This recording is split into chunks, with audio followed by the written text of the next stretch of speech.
Et salut à toi, je te souhaite la bienvenue sur cette nouvelle vidéo immobilière de la chaîne Investimo Performance, la chaîne de l'immobilier locatif à haut rendement.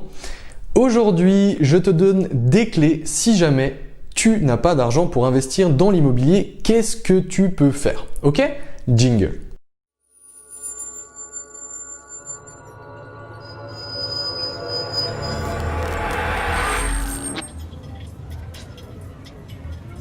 Nous voici sur cette nouvelle vidéo. Je te donne des clés aujourd'hui pour savoir qu'est-ce que tu peux faire si jamais tu souhaites investir dans l'immobilier, mais tu n'as pas de revenus ou tu n'as pas assez d'argent. On l'a toujours dit, dans l'immobilier locatif en France, on a cette chance incroyable de pouvoir investir avec aucun apport ou alors vraiment très peu d'apport. Ça, c'est vraiment une chance incroyable et il faut vraiment la saisir le plus rapidement possible parce que ça peut te permettre de gagner rapidement de l'argent sans avoir énormément d'argent à investir. Il faut comprendre par contre que tout le monde ne peut pas prétendre à un prêt à 110%, un prêt en totalité. Il faut quand même comprendre que la banque, si elle prête de l'argent, elle doit avoir des garanties. La banque, c'est un gestionnaire de risque et quand tu gères ton risque, même si tu n'as pas d'apport vis-à-vis de l'acquéreur, il faut quand même que tu aies des garanties. Les garanties, c'est quoi? C'est un revenu régulier d'une personne idéalement en CDI, mais ça n'est pas une condition obligatoire. Mais il faut des revenus réguliers. En plus de ça, on va prêter à une personne qui a de l'épargne de côté. Qu'est-ce que ça veut dire? Pour la banque, quelqu'un qui épargne chaque mois ou qui épargne 2 fois par mois, 3 fois par mois et qui a de l'argent de côté, c'est une personne qui, si jamais il y a un problème, parce que c'est toujours bien de prévoir à l'avance plutôt que de subir, elle peut se retourner, elle peut faire quelque chose. Elle n'est pas dans le rouge tout de suite, elle n'est pas dans une situation compliquée directement s'il y a un souci. Il faut vraiment changer son état d'esprit en mode voilà. Je souhaite investir, il faut comprendre que la banque va me prêter si elle voit en moi le moins de risques possible.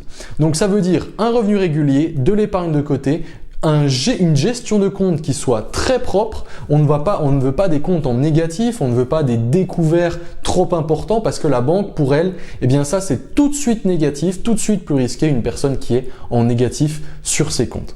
Donc, ceci étant dit, si jamais tu souhaites investir mais que tu n'es pas encore dans cette situation, investir, ça ne se fait pas du jour au lendemain. Et retiens bien ça, c'est une phrase qui est très importante.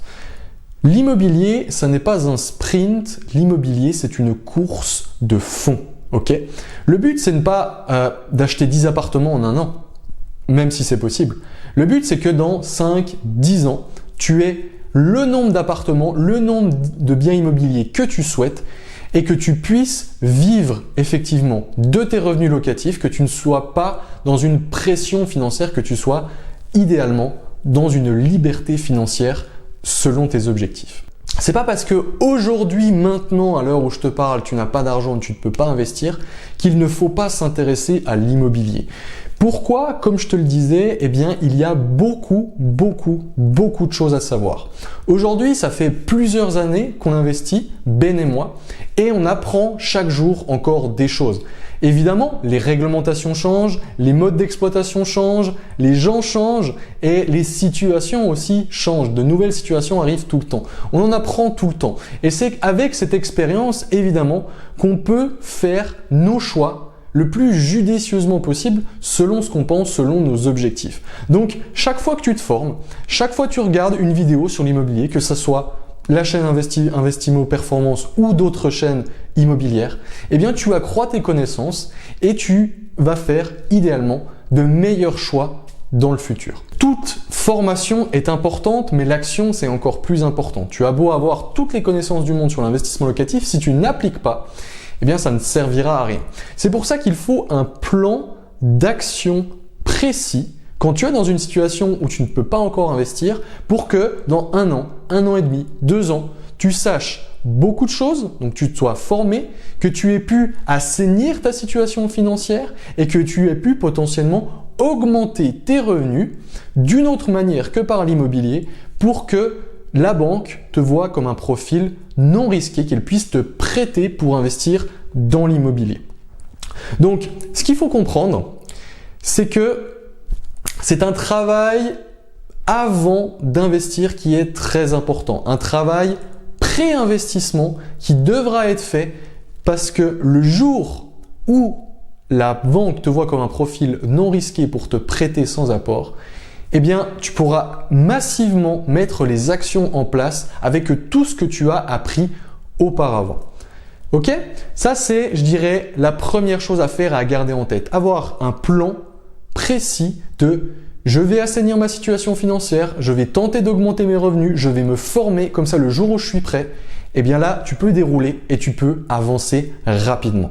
La deuxième possibilité, si jamais tu souhaites déjà mettre un pied dans l'immobilier sans pour autant que toi, tout seul, tu puisses investir, c'est essayer de t'associer ou alors même chercher des affaires pour des personnes de ton entourage. S'associer, ça ne veut pas dire trouver quelqu'un dans la rue qu'on ne connaît pas. Tu peux t'associer avec une personne de ta famille, tu peux t'associer avec un de tes parents, un de tes enfants, un de tes cousins, un ami très proche. Ça, c'est toujours possible. Tu peux unir les forces de chacun et ça fait la différence parce qu'aujourd'hui, pour être tout à fait franc avec toi, eh bien, les investissements immobiliers que l'on fait, ils sont rarement tout seuls. On est avec des associés, on est avec plusieurs personnes pour mutualiser nos forces et arriver à investir plus gros dans des projets où on ne pourrait pas investir tout seul et avoir de meilleures rentabilités, de plus gros retours sur investissement. Donc, pourquoi pas ne commencer dès le début avec une personne de ton entourage, deux personnes de ton entourage qui, elles, potentiellement, ont une meilleure surface financière ou une meilleure situation financière. Tu peux apporter les connaissances, apporter un petit peu l'expérience que tu as pu avoir avec tes formations et les autres personnes qui s'associent à toi peuvent potentiellement amener l'argent, l'apport financier, la situation financière. Et quand on a une synergie telle que celle-ci, on peut déjà commencer à investir. Et ça fait vraiment aussi la différence. Il faut garder en tête que dans tous les cas, à un moment donné, dans ta carrière d'investisseur, que ce soit au début, que ce soit au milieu ou à la fin, il faudra toujours penser à cette association parce que ça va te permettre, c'est sûr, de soit débloquer une situation où tu ne peux pas investir tout seul, ou soit avoir accès à des projets que tu ne pourrais pas avoir accès tout seul. Ok ? Et la dernière possibilité, je dirais, pour mettre un pied dans l'immobilier sans pour autant investir par toi-même, c'est de trouver des projets, ok, et de les proposer à quelqu'un de ton entourage qui pourrait être intéressé.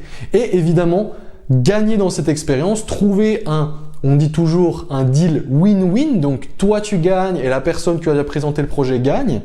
Comme ça, chacun acquiert en expérience, toi tu acquiers en expérience et quand tu seras prêt, tu pourras investir ton propre argent et investir relativement rapidement en faisant les bons choix.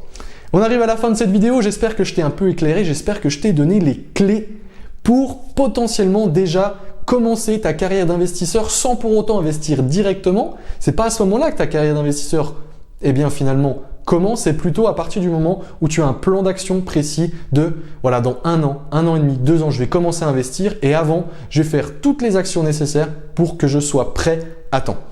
Si cette vidéo t'a plu, n'hésite pas à t'abonner à la chaîne, ça nous permet de toujours faire du contenu de qualité. Mets un pouce bleu si tu as aimé la vidéo, mets un pouce rouge si tu n'as pas aimé, dis-nous pourquoi en commentaire et je te dis à tout bientôt pour une prochaine vidéo.